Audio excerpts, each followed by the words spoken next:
Good morning. Good morning, sir. How are you? I am good.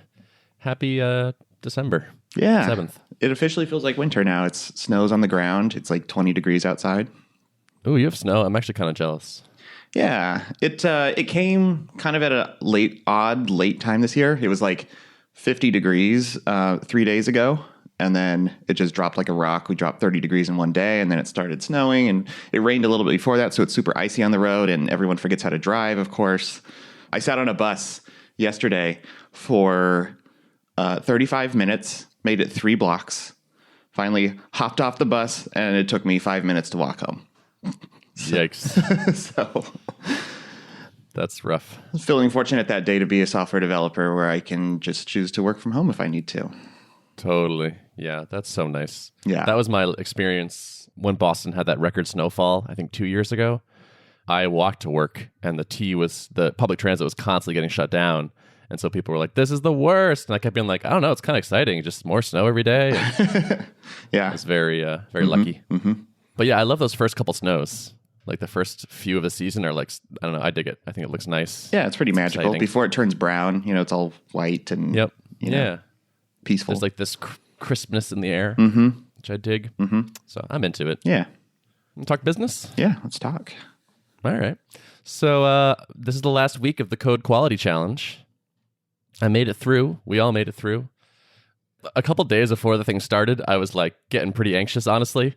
Where I was like, every day I'm going to have to come up with these things or like somehow come up with a bunch ahead of time. And I knew, knowing myself, that I would just be doing them on the fly. Yeah. Because that's who I am, it turns out. Yeah. At least right now.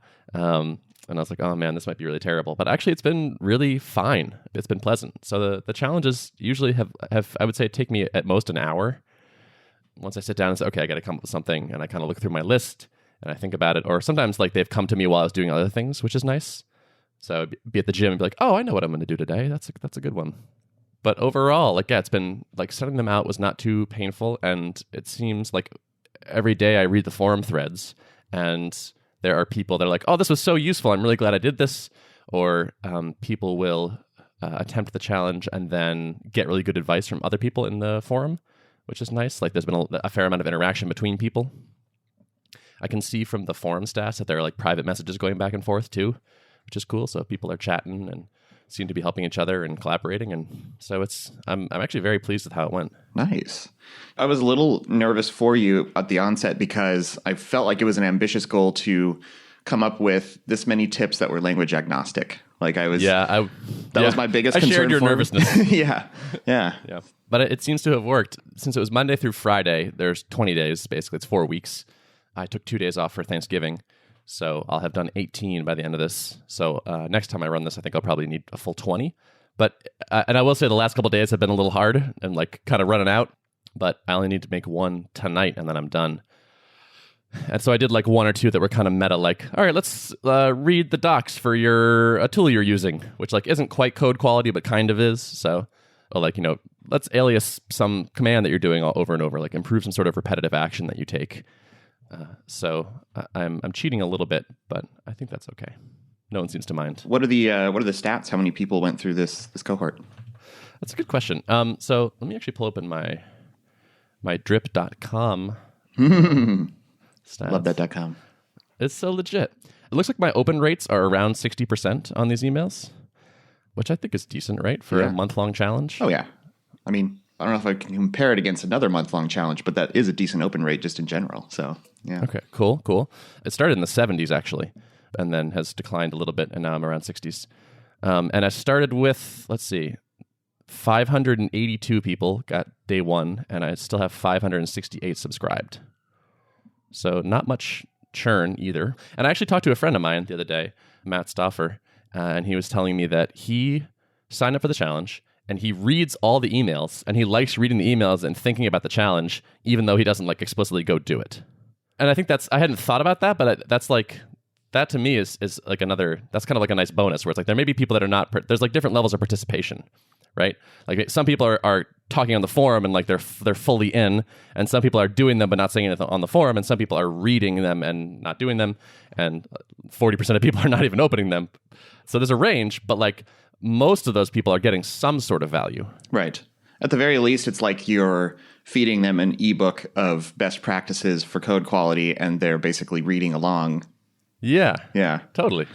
That's about what I'm falling into. I mean, I feel a little bad that I haven't been actually acting upon the emails, but I have been also reading all of them. And I feel like especially as I talked about last week, reevaluating like all of our processes to make sure we're staying efficient. It's like one of those is, how do we maintain high code quality? And there's not a clear definition of what it means to have a high quality maintainable code base. And so I have my own ideas about what that is. I talk a lot about consistency. I talk about test coverage. And then like, is the architecture good? But what does that really mean? You know, this is a good source of like concrete things that I can add to that list of like, here are things we want to be controlling for, even if I'm not like acting upon them right away. It's like, these are ideals that we should be, or these are ideas for things to mix in on a regular basis to like reevaluate. Do we have to do comments in our code base, or are we leveraging all the capabilities of our libraries and all that good stuff? So it's been useful to have get these ideas in your inbox? Yeah, I think so. As you read them, does anything pop out like, oh, this could be more useful if there were certain changes? I think that the only thing that would potentially make them more useful, and I know that this is difficult to do because of the audience, but if it was more language specific, I think there would be an opportunity to go deeper.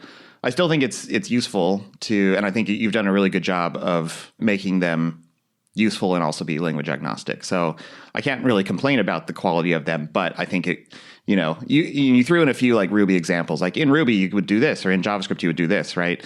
And so I think that was good, but I think that's probably the only area I can identify, I guess. I've been thinking about that fact as I've been writing the challenges, where it's like, this would be easier if I could just scope it to Ruby because I know it so well. And also coming up with things would be easier too, coming up with like useful lessons. I'm a little bit torn on it. I guess I should survey people. Like, I'm curious, like, am I just getting 90% Ruby people anyway? And I could tighten this up a lot by just saying, all right, it's just for Ruby. Or even if I am getting 90% Ruby people, is it worth it to expand my reach out to other languages a bit? Like, I'm thinking about this as almost like a lead gen course in a way. And so is it worth it to have a bigger audience? I'm not sure. Or if there's like 3 dominant languages that people are working in, like maybe you have JavaScript and Ruby predominantly, or maybe there's like another language thrown in there, I don't know what it would be, then you could potentially say like, here's the high level thing, and then here's an example or here's like a really specific example. Or you could even segment people, like starting out, identify what language you want to see examples in or something like that. Brennan Dunn is saying, yeah, personalize it. Real-time personalization. Yep. Yeah. So I'm trying to think like, okay, I have version 1 is now done. I'm going to run another one of these. And by the way, the next cohort is going to start January 3rd. Dear listeners, if you'd like to get in, then, jump on that. And I'm not going to let people in late this time, because I had a lot of emails and tweets and things like that. And I was like, yeah, okay, fine, you can join. Either in or you're out. So if you want codequalitychallenge.com. So I'm trying to think of like, what am I going to do for V2? Because I've got now I have the exercises written. How can I make them even better? I actually like that idea a lot. For the challenge, give 1 or 2 examples in the dominant languages that people are showing up with. That's really good. And I think I could crowdsource this too. So what I think I might do next time is get a small review group or something, maybe 5 or 6 people. And each day I'll give them access to the stuff early. And then it's like, okay, like what can we add to this? And like, I'm also going to mine from the forum threads, because very frequently people would post helpful stuff later. So it's like, okay, I'm going to roll that into the original text next time. So that's already there. But like the code samples I hadn't even thought of, and that's a great idea. It's like, okay, I'll write the one for Ruby. And then if I can find, a JavaScript person and a Swift person and a Java person, which seem to be like the main ones we're getting, we'll also have some examples in those. That could be really good. I like this format because it lets me iterate like that. And like, it's all text, so I don't have to go re-edit videos, which is beautiful. And like, if I run this, every so often, like a few times a year, I can just sort of keep making it a little bit better each time. And everybody that goes through it's like, wow, this is even better than before. Mm-hmm. Yeah, and it's nice having a clear cohorts, I think, makes it really great for iterating, because then you can compare. You can say this cohort versus this cohort. Right. Did people become more active, less active? How did the metrics look? Exactly. Yeah. What was my open rate at the end for when I did it this way? Things like that. Yeah. Totally. It's like a spread out A/B test almost. Yeah. And a good experience in customer development. Like you're doing a lot of talking to people and people are naturally engaging in forums, which is great. And, it's like sharpening your customer development skills, I think, too. Totally. And that's honestly one of my favorite things. Like I like that sort of producty role where it's like, what do people need? What's useful for them? Like seeing the opportunity in their questions and in their actions.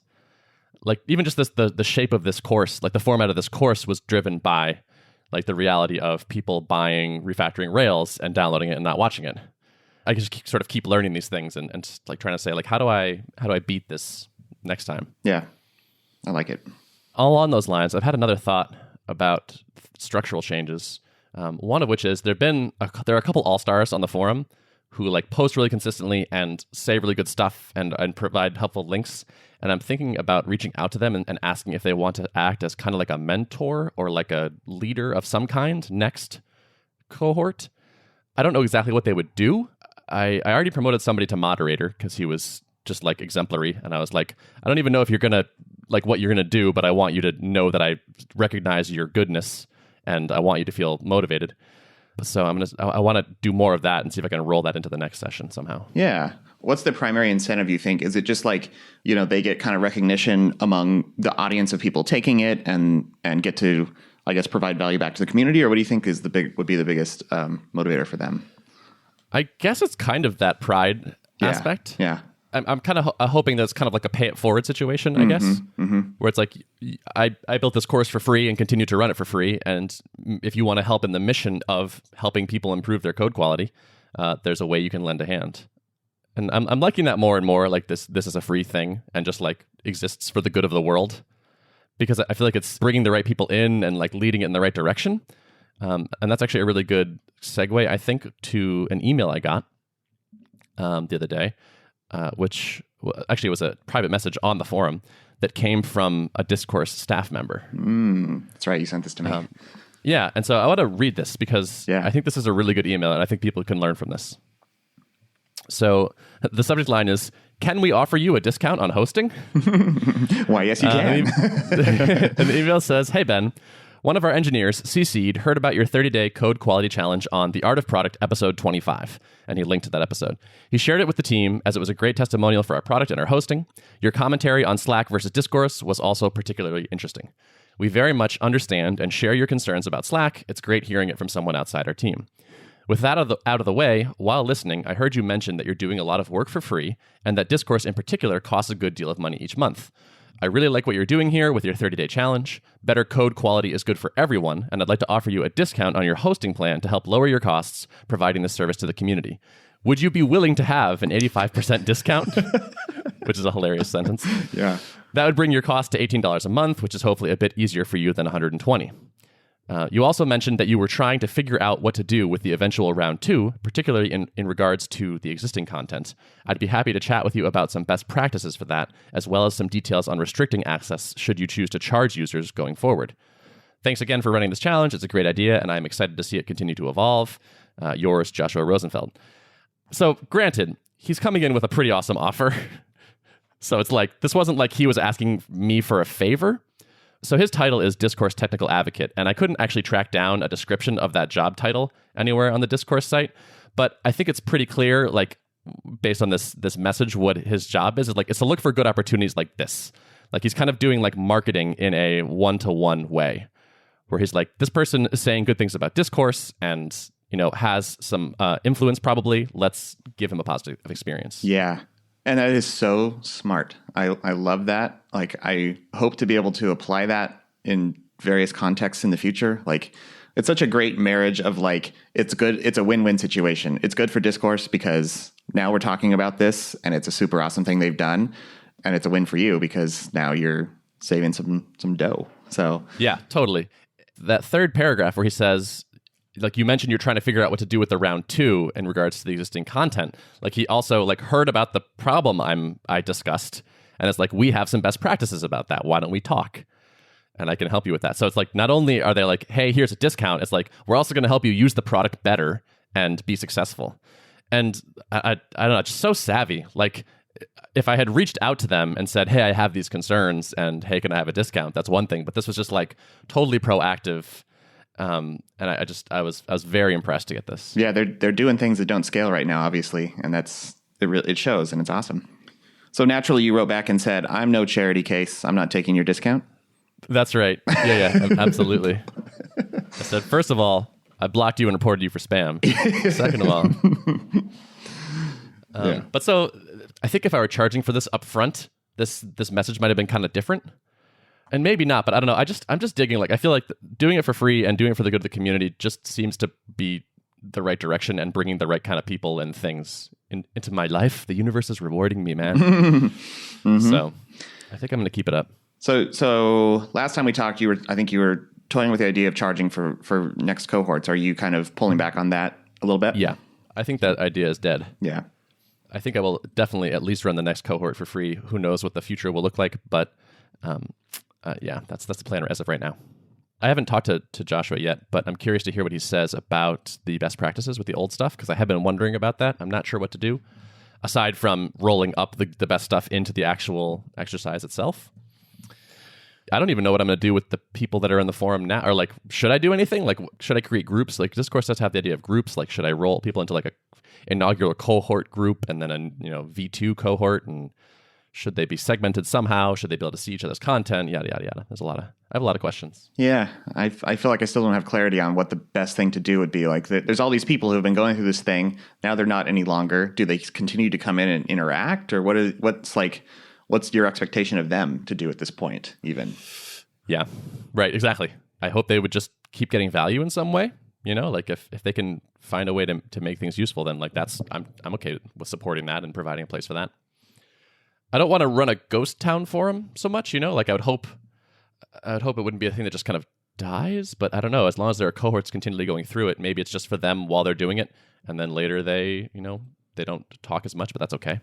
Yeah, I mean, it could be like, I don't know. There's a lot of different things that people do for membership websites. Like, there's a whole concept of this, right? And I don't know. It's like some way to post the challenge, like have your accountability group or something. Like, are people naturally forming groups? And I think that's something you have to kind of see what emerges naturally out of the community. Maybe help that might help drive kind of what you do to help them facilitate what they're already doing. Yes. Yeah. I did start a thread about helping people find like accountability partners, and a few people seem to have done it and say that it was working well for them, but I haven't like checked in again with them. I think I need to do a big like retrospective thread / survey kind of thing to sort of ask like, okay, now that all the dust has settled, what was this actually like for you, and what could we do better?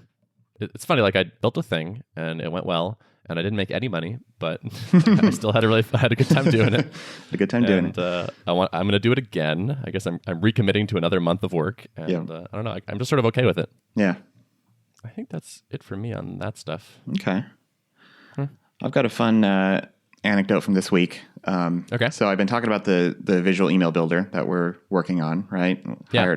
Hired our Elm developer. He's getting onboarded onto the team. It's awesome. We haven't broke ground on the code base yet for this email builder, because before we actually like said, all right, here is the basic outline for how we want to build this, we wanted to do some user testing. And I think this was brought up by our designer and our product guy, Brendan.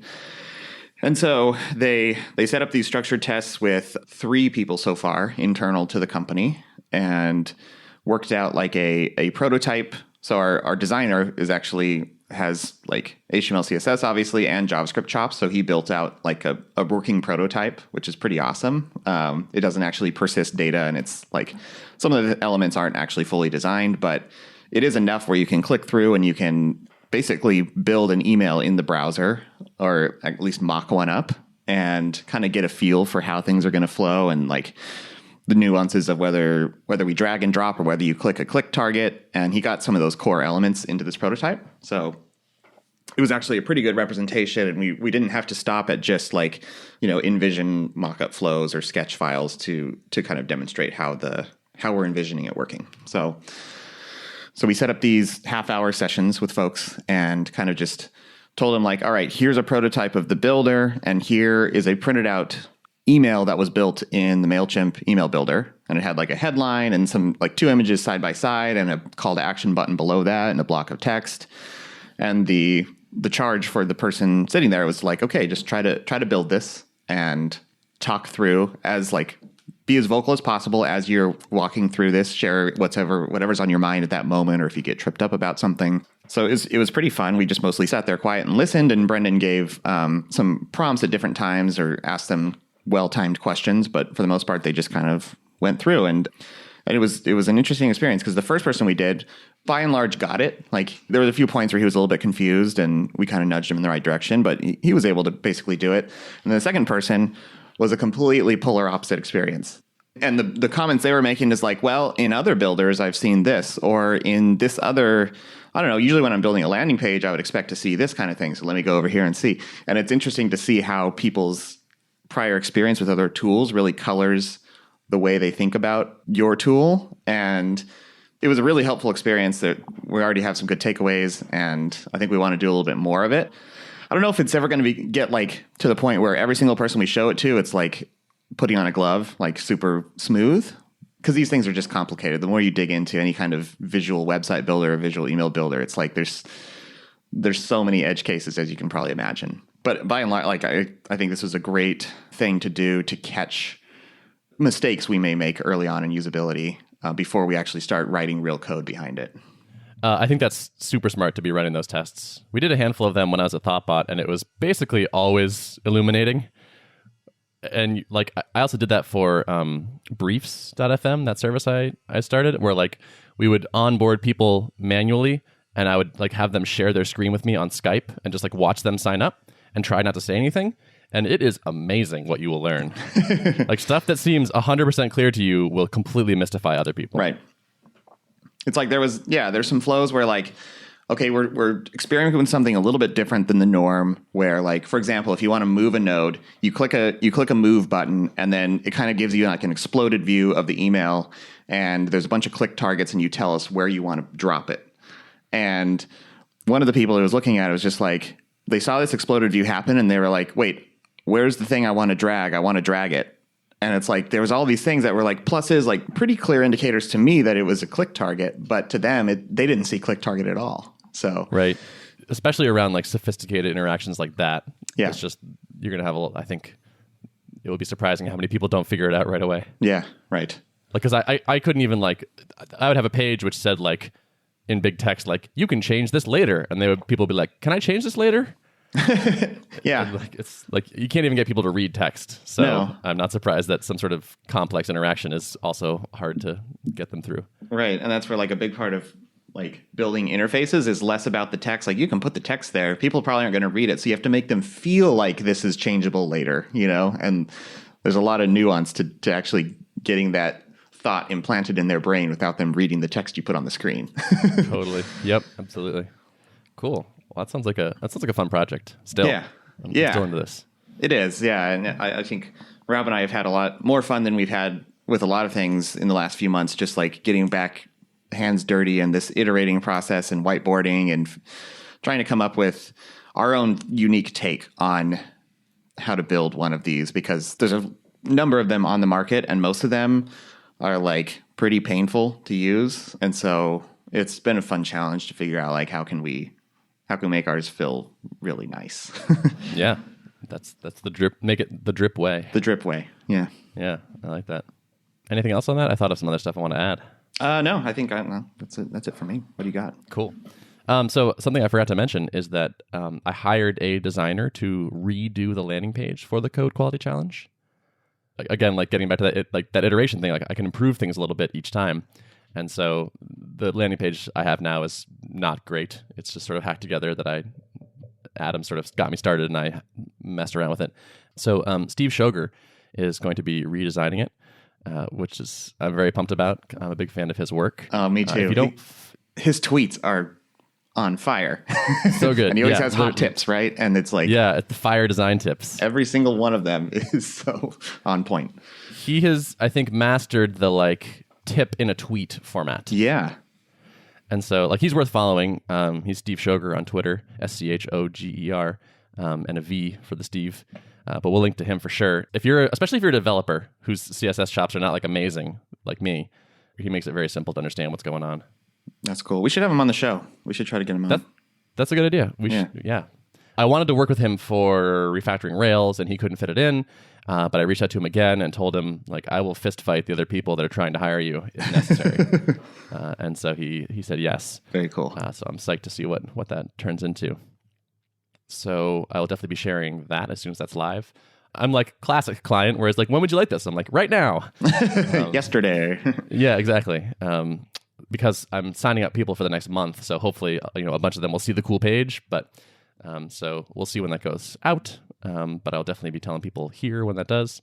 And another thing that happened is I was on the Full Stack Radio podcast, which is hosted by Adam. And we talked about our all-time favorite refactorings. And it was like very code heavy, like code deep, like pure technical stuff. And it seems to have resonated with a lot of people. So if you're tired of hearing me talk about other stuff on this podcast, and you want to hear me talk about code and Adam too, you can go check out that episode, which we will link up. It's episode 78. Very cool. It dropped already? It did. It's out. Sweet. Yesterday. All right. Yeah. So, yeah. I think that might be it for me. Yeah, I think so. Want to wrap it? I think let's wrap it. All right. If you'd like to access the show notes for this episode, you can go to artofproductpodcast.com. Thanks for listening. Thank you. I am still getting people emailing me, telling me like, you left the mic on the latest episode. I love that. You get it? I do too. I like causing a little panic in people, not because I want them to suffer, but because I want them to listen. Yeah. It's like when you stir that emotion in people, then they're like, yeah. Basically, any emotion is better than like no emotion in a way. Yeah. I feel like when you're making content or like performance, like it's anything that you make people feel is good. Yeah. It's like why I make people do weird stuff before talks. It's probably just so they're like, what is going on? Like I'm having weird thoughts about this person. Yep. So, I like it. Yeah, I dig that. That's cool. Any drip support requests for me? I haven't noticed anything this week. Yay. No bugs. I really love I haven't seen any. I like the when I duplicate a broadcast and I give it a new name, and there's like a little box that says set the subject of the email to be this name. Yeah. I like that. That saves me some clicks. That's cool. Yeah. That's a nice little UX thing. It's the little things. The little things that make all the difference. Mm-hmm. Yeah. No, I think everything's good. I got almost 200 people signed up for the next cohort. Oh, that's cool. Yeah, and I haven't really been promoting it at all yet. Like I've just started, like I mentioned it on Adam's podcast and just now. Mm-hmm. And I have a month, so I'd love to get a similar number again. Yeah, seems like you're on track to hit that. Do you have like a steady trickle per day, or is it kind of bumpy based on? That's a good question. I'm not really sure. Let's see. Oh, you know what I have to do that I'm not really looking forward to? Oh, here's a drip support request. Oh, no. Okay. Please flawlessly merge all of my different drip accounts into one. I it's actually, I think it's going to not be that bad. Yeah. Because I'm not doing anything complicated. Like, I think I have like one workflow per account at most. And some of them are just like not even workflows. They're just like, I'm using the old school campaign automation stuff. Yeah. Yeah. So in that case, you can do you can do an account level export. Or you can just go to your subscribers tab and don't filter anything. You just go to the bottom and click export and then do a bulk op and import them into your... And they'll be exported with their tags and they'll import with their tags? Yep. Okay. They will. Right. Tags and custom fields will come along with them. Oh, you'll also want to make sure to export your unsubscribed subscribers from your various accounts. Why? So that you can tag them as unsubscribed. Well, from certain things. Yeah. It depends on how you want to control for this. Like if you have to figure out how you want to handle someone who is actively subscribed to one of your accounts and unsubscribed from another one. And maybe that's a small enough subset that it's not worth worrying about. But yeah, you might err on the side of just like, if they've unsubscribed from one of your things, then make sure they're marked as unsubscribed in your main account. Because they may feel like they're being spammed, Sure. Yeah. I don't know. Okay. I'm probably going to ignore that. Maybe it might be trivial enough that it's not worth Yeah. Stressing out too much.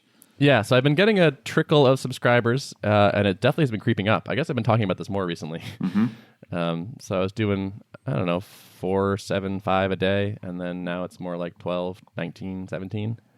So I like your headline, your subhead on your website, a free language agnostic exercise of will. yeah, I like that too. That is really nice. Yeah, I kind of like the angle on it where it's like, this is not going to be easy. It's going to be hard. It's there's something about that positioning that I dig a lot. Yeah. Where it's like, we're not all going to make it through this. I know it. Like, this is not going to be an easy thing. It's called a challenge. Yeah. It's not called an ease. Right. Ease. So, speaking of challenges, yeah. I had a physical back when I was visiting California. I went to my doctor. I still haven't switched doctors. I have a California doctor. But because I'm healthy enough that I don't ever need to see the doctor. So I just see him once a year when I go back home. Okay. So yeah, I stepped on a scale and it turns out I've put on like 10, 15 pounds in the last year. Thank you, Minnesota. So he's like, yeah, you may want to step up your exercise a little bit. So I've been trying to do, well, this week I've done three 5Ks on the treadmill. Because now it's cold enough outside where there are people who run all winter, but I'm not that animal yet. So, do you like running? I don't hate it.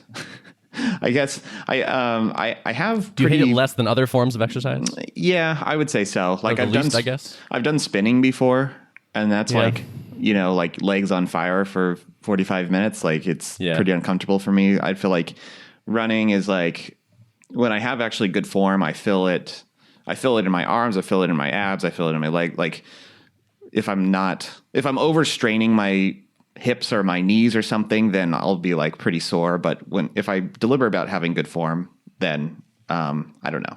It's usually feels pretty good to me. What are you like running? Oh, so you're running 5Ks. Yeah. Yeah. Do you vary your pace, or are you mostly just sort of running at a standard, as like a flat pace? So my goal is always to like walk for a few minutes to warm up at the start and then set it at whatever pace and try not to change it the whole time. Gotcha. I don't know if that's ideal, but I feel like it's hard. Like, and so on days where I'm not doing well, then I will either slow it down and take a walk break in the middle, and then step it back up.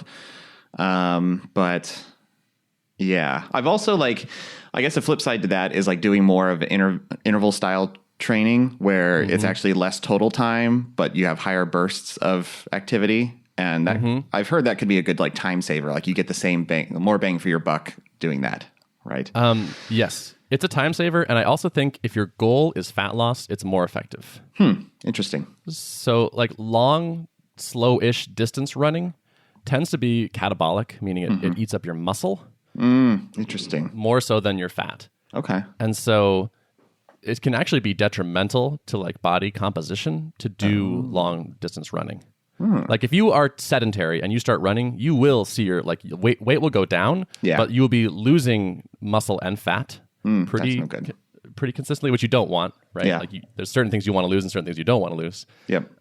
Doing interval training targets fat much more preferentially. I think like the run for weight loss is like actually an easy thing to kind of, it's like almost like a trap to get into. Yeah. Where it seems like the default answer to it. Yeah.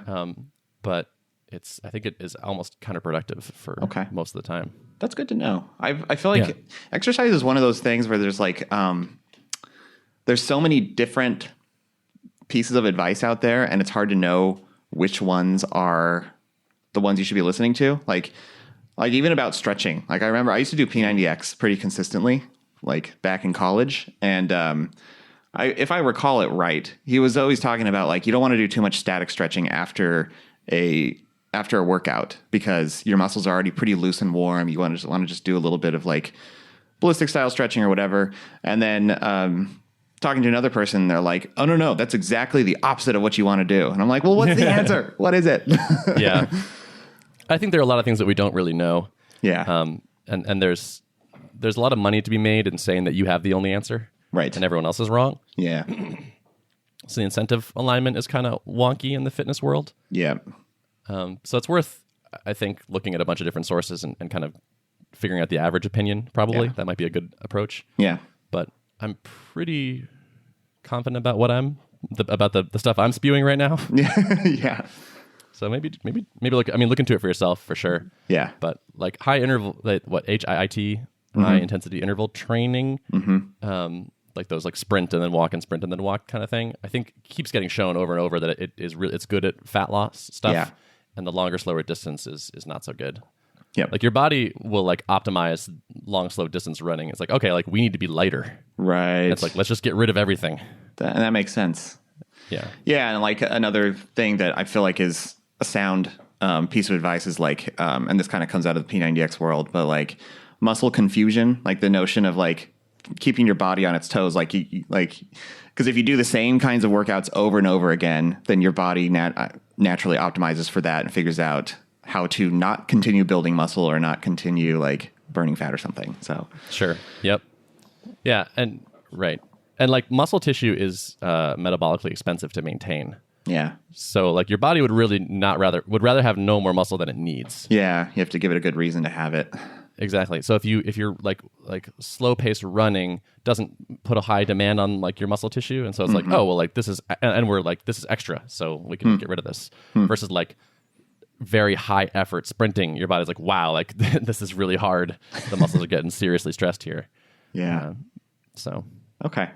I'm going to modify. Yeah. Okay. Yeah.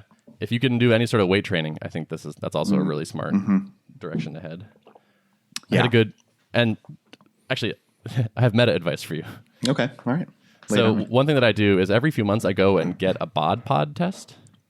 Is that like Have you heard of this? like a body composition? Exactly. type of Yeah. thing? So it measures your body fat. It's the official body fat measuring tool of the NFL. Okay. So must be good. Yeah. It's apparently fairly accurate, and so I do that because it's hard to like steer the ship if you don't have some sort of data. So that's worth doing because like I found it's easy for me to spend a month feeling like I'm moving in the right direction and then go get a test and it's like I went nowhere or like I went slightly in the wrong direction. It's like, what? Yeah. So I feel like you need that data. But like I recently I did a month where I was lifting a lot. Like I actually was doing 5 days a week of resistance training, which is probably a little too much. And I did 5 weeks of that, and I got a bod pod test before and after, and I added 4 pounds of muscle and lost 2 pounds of fat or 3 pounds of fat. Wow. Yeah. And so like that's the right direction. Like that actually moves the percentages where I want to go. And so it's like, okay, like I found a thing that works. And the fact that I can actually prove it with data is like really useful for me. Yeah. And that's the other thing. Like I want to do that. It's been on my mind to do one of those for a while because I deliberately do not own a scale. Like I don't, because I know that like just measuring your weight doesn't, and granted, that's all my doctor was looking at too. And I have done quite a bit of yoga over the last year, and I'm certain that I'm stronger in certain areas. So some of that may have been a shift in body composition that's not well reflected on a scale. Exactly. I don't think I put on 15 pounds of fat necessarily, but because I think that would show in waist size more, and it's like hasn't been a dramatic difference. Yeah, that's another. I also track that. So I do bod pods every like probably 3 months or so, and then I like do waist measurements more frequently because that's like a decent proxy. That's a better proxy than any kind of scale. Than pure weight. Yeah, I actually have a scale, but I almost like my weight barely changed during that month where it's like I dropped fat and added muscle. Right. It's like, oh, like looks like I'm within the margin of error. Nothing happened. It's like, oh, actually, no, good things did happen. Right. So. Could have shown a 2 pound gain and you'd be like, what happened? But it's actually gaining muscle. So yeah. Welcome to the art of fat loss. Podcast. It's funny. I like have not. I don't know. I've known that I need to be more active software developer. At times when I'm really busy, I'm like sitting a lot. So I'm already like, this was just enough to light a fire under me. I'm like, okay, that's it. I'm going to stand more because I don't need to be sitting all day long. And I actually put my standing desk up at work yesterday, and I didn't sit once. And I just felt better, like blood flowing through my body better. I don't know. It's like, I bet, yeah. When I'm like sitting for 4 hours straight, you just feel kind of gross. Totally. I've been having a lot of stiffness my like home setup is not great. It is a standing desk, but it's like my apartment is an old Beacon Hill apartment, and so part of it is like sinking into the ground. Oh no. So like it's actually like the floor is not flat Yeah. in my apartment. And so like I'm constantly kind of like off at an angle. Yeah. And just like the ergonomics here are not great. And so like I just have felt like my upper back in particular for me is like bad. Like I'm a side sleeper, so my shoulders roll forward all night long. And then I work with my hands out in front of me all day. Yeah. And I just like end up really stiff and tight in the front. Yeah. And it's like I've been dealing with some pain myself, honestly. Yeah. And it sucks. It like I really know. saps the life out of you. It does. It's And like these- nothing is worth doing when your body feels like crap. I know. That's how it And feels. like that is the one thing. Like the every time I do get back into a more regular cadence of exercise, like it feels terrible. Like at the end of a run, I'm like, I feel terrible, kind of nauseous, whatever. But then you cool down, and then you're walking around. It's like my body just feels so much better. Like it's For like sure. I've worked my muscles. My posture has improved slightly, just because I'm just I'm feeling good. That's the other thing. Like posture is such a huge thing. Like Totally. One time I was sitting and I looked over and there was a mirror near me and I saw my posture and I was like, oh my gosh, this is terrible. I cannot. Totally. That Yep. slumped over. Ugh. So now I'm Definitely. trying to. And like if it doesn't hurt, it will eventually. Yeah. Like bad posture will eventually start to like put you in pain. Like, Yeah. You can get away with it until you can't. There's a great book, by the way, about this sort of stuff called Desk Bound by Kelly Starrett. It's really worth reading. Desk bound. It's basically like how do you not turn into a wreck if you work at a desk all day? Yeah. And he's awesome. It's a very solid book. Probably should be required reading for all office workers. I think so. I've honestly thought about like trying to like really go hard on fixing myself. Like get rid of all my symptoms, feel like I've like improve all my stuff, and then be like, all right, what have I learned? Let me turn this into some sort of course, product, book thing. Yeah. Because I feel like everyone, or like just about all developers, hit these issues. I feel like if you gave a talk in front of a group of developers, like who is like kind of in like semi-chronic pain, who feels stiff and weak and tired and irritable, and I feel like most people would say like, yeah, from time to time, everybody basically gets that. Yep. It's like, how do we fix that? And it's the kind of thing when you're like your body, when our bodies are really young, we can do a lot. We can be in terrible posture. I used to like work like laying stomach flat on the floor with like propped up on my elbows, like sitting in front of a computer. I could do that for hours, and now I try to do that for like 5 minutes, and I'm like, oh, my back is so stiff, I can barely move. Totally. And like, if There's you a would big just change. Like 30, I'm 34 now. Like 34 versus like 24 is like night and day. Like, I remember just being like, I played volleyball with these older guys when I was in like my mid to late 20s. And they were always icing their knees and their elbows and their shoulders. And I'm like, what are you guys talking about? Like, this is not like, I just assumed everyone was kind of like weak. right. It's like, you guys are not like, taking care of yourselves. I'm in good shape over and here. I felt like a stud. And then like, Yeah. I like hit my early mid 30s and I'm like, ooh, like, yeah, like if I have to pay like so much attention to this stuff now. Yeah. Like you just can't get away with anything. I can't get away with almost anything. No.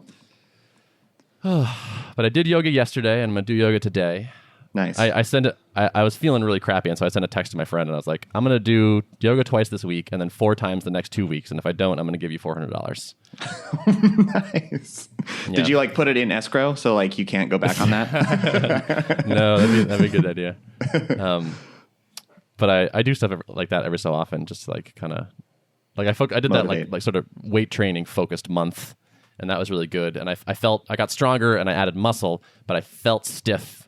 Like I feel like weight training sort of promotes tension and stiffness because you're trying to like contract as much as possible. Yeah. And I think that 5 days a week was too much for me. I need to find some sort of blend of flexibility work plus strength training. Yep.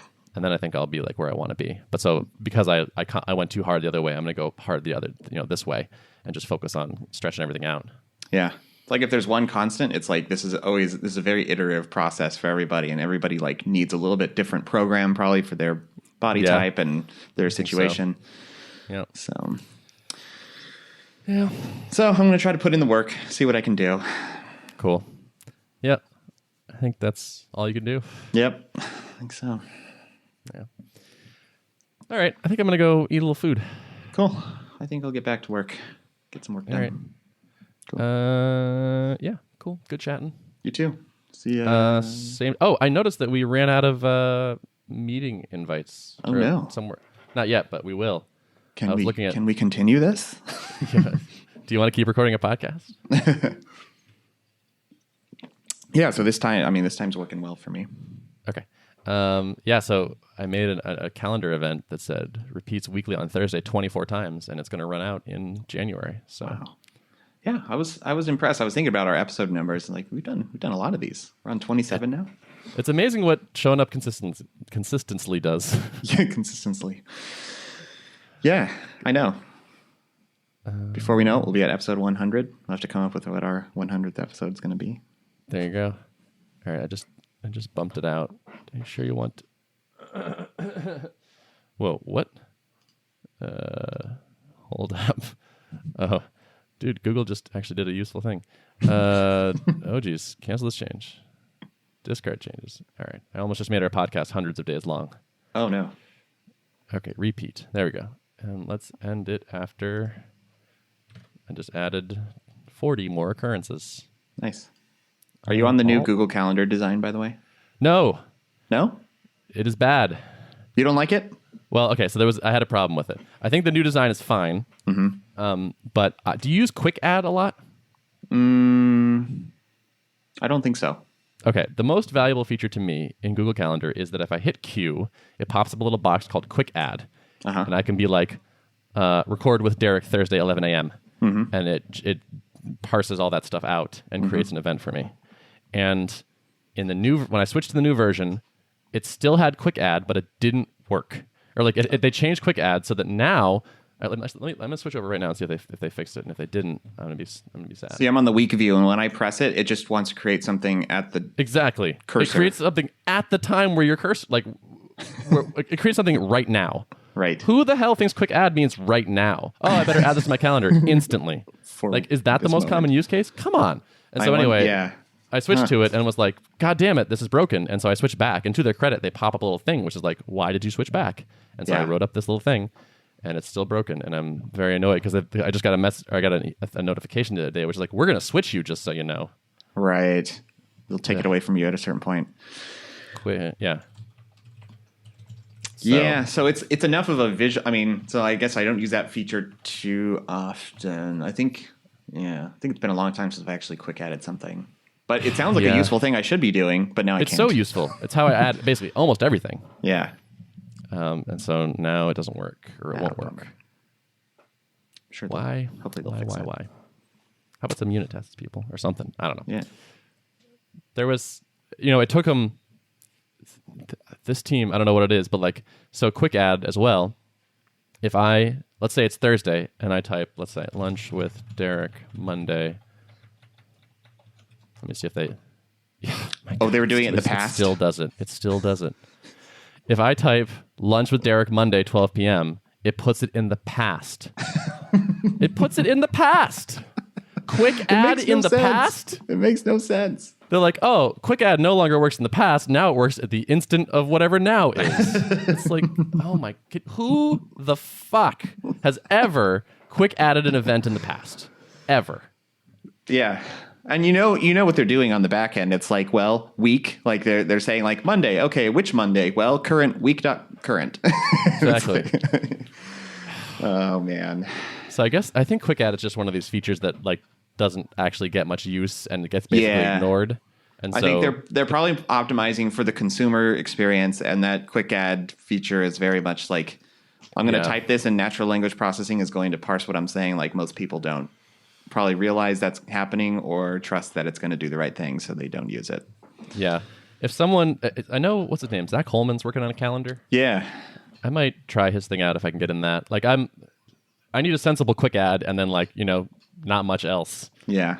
I think I might be willing to pay for This is how new products are born, by the way, when you recognize like there's one use case that is not done well, and then, like a new calendar is going to come out and it's probably going to be like optimized for a very specific thing, but it may not be optimized for the thing you really care about. And then, I think the thing I care about is keyboard shortcuts. Yeah. It's like calendars for developers or something, right? Or like maybe developers not the right way to slice it, but it's people who care about keyboard shortcuts and things like that, which I love those in Gmail too. I use them all the time, but I don't know. That 100%. Might be a minority use case, Yeah. I do think like it's almost not quite enough to make a new product, but like that general thing, like X, but with amazing keyboard shortcuts, is a thing I think about a lot. Honestly, like product categories I'm into. Yeah. Knowing it's going to be niche, but like, there's probably a lot of opportunities. But for some people, it will resonate. Oh yeah, for sure. Yeah. Do you use Vimium, or have you ever? You probably. I bet you don't. So Vimium is this extension for Chrome that lets you keyboard nav web pages using Vim key bindings. Yeah, so it uses Vim key bindings, but like that's almost not the important part. Like, it uses the HJKL for moving around. Yeah. But the real useful thing is that if I hit F, it pops up these little tiny indicators over every link on the page, everything clickable. And each indicator has like a key sequence in it. Yeah. So it's like if you hit S, I will click this link. If you hit T, I'll click this link. If you type SH, it'll click this link. And so I use that a fair amount actually. Mm-hmm. So like basic Vim scrolling forward and back, and then that find thing is like it just lets me not use the mouse. You can navigate the web without lifting your fingers off your keyboard, huh? Yeah, which I'm pretty into. So anyway, that's like more products. Mm-hmm. Mm-hmm. Yeah. All right, let's stop. Good rant, we could keep going. But I can find more stuff to rant about, Yeah, I'm sure I could too. All right, man. All right, my dude. Well, see you next time. Later. Bye.